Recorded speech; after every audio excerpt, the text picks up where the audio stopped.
اهلا وسهلا، فيديو جديد. النهارده هنتكلم عن تغيير ميه ريداتير. سائل التبريد مع الوقت بيفقد خواصه، بيبدأ يتلوث بالصدى الموجود جوه مواسير ريداتير. علشان كده لازم يتغير بصفة دورية على حسب تعليمات كتيب العربية.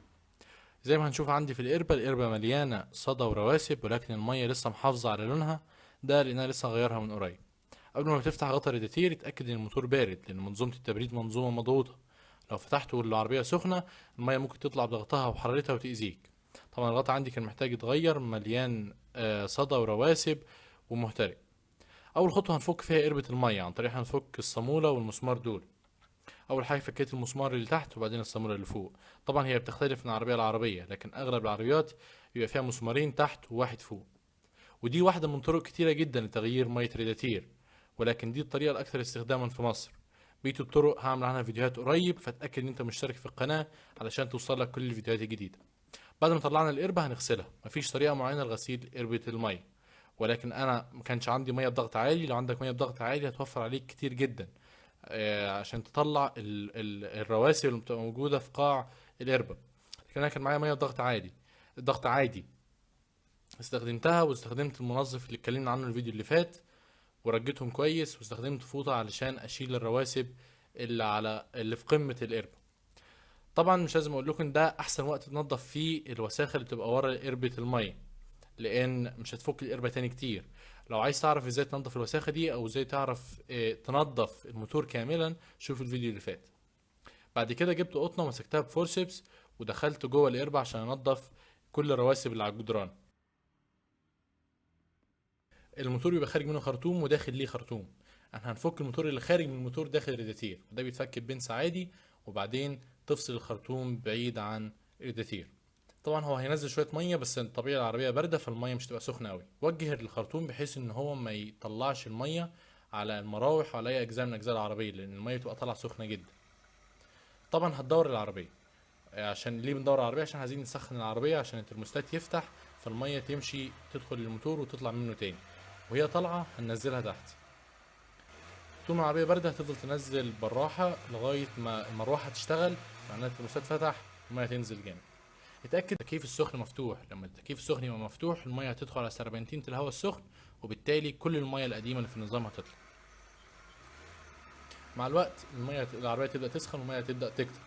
لو لقيت العربيه سخنه ومفيش ميه كتير خارجه من الخرطوم، حط ميه في الريداتير، يعني عبي الريداتير ميه عشان الميه تدخل جوه الموتور وتطلع وتطلع الرواسب وتطلع كل الصدى وكل الحاجات القديمه.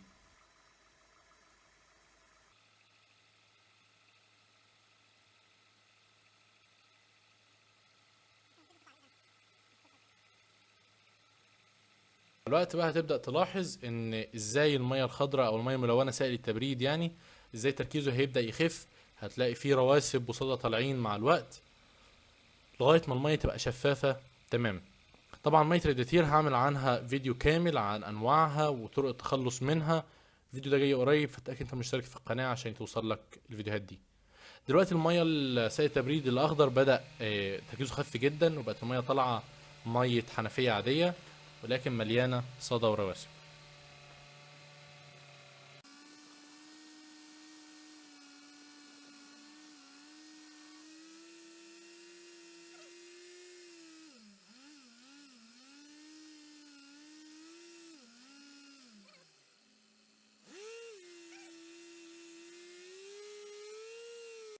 دلوقتي المية بدأت تطلع شفافة، بدأت تطلع مية الحنفية العادية.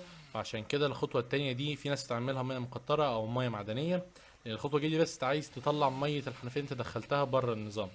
لكن أنا كان عندي مية ريداتير كتيرة، فاستخدمت في الخطوة دي مية ريداتير. دلوقتي احنا عايزين نغسل مية الحنفية ونخلي المية اللي جوه مية مفيهاش أملاح، ومية ممكن تقعد جوه الريداتير يعني.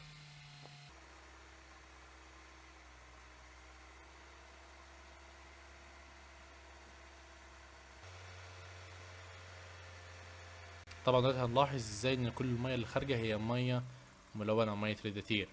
هنفضل نعبي ونطلع لغاية ما نلاقي كل المية اللي طالعة آه، مية ملونة.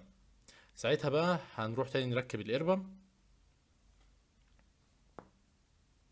هنعبيها شوية مية ريداتير، وبعدين نركب عليها الغطا، نركب كمان خرطوم الريداتير. بنعبيها ليه شوية مية عشان بعد كده، عشان دول عايزين نطلع الهواء، عشان يوم ما الرادياتير يشفط ميه او يشفط يعني من القربة ما يدخلش هواء، بتضغط على الخرطوم او على على الخراطيم يعني، علشان تطلع شوية الهواء العرقانين في الخراطيم.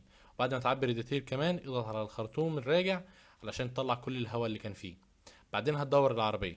طبعا لما ادور العربية الرادياتير هيتسحب منه ويدخل الموتور، ولازم طبعا تبقى فاتح الهواء السخن، التكييف السخن، عشان ما تدخل سربنتين الهواء السخن، وهتلاقي الميه عماله تنقص. خليك مدور العربيه شويه، وكل ما تنقص تزودها، وكل شويه تطلع الهواء العلقان يعني في الخرطوم. بعدين هنقفل الرادياتير كويس ونروح نعبي القربه. طبعا القربه فيها علامه الماكسيمم والمينيمم. اغلب الناس بتعبي القربه بالبركه، انا بعبيها يعني لغايه تحت الماكسيمم بشويه. بعدين خش حس هواء التكييف، لو لقيته سخن معناها ان عملنا كل حاجه صح. لو ما لقيتوش سخن ده معناها ان فيه هواء في سربنتينة الهواء السخن، معناها لازم تطلع الهواء كمان. خد العربية لفة، خلي عينك على مؤشر الحرارة. وفي الآخر لو عجب الفيديو ضغط لايك، اشترك في القناة وشير الفيديو. أنا إبراهيم أحمد، أشوفكم الفيديو الجاي.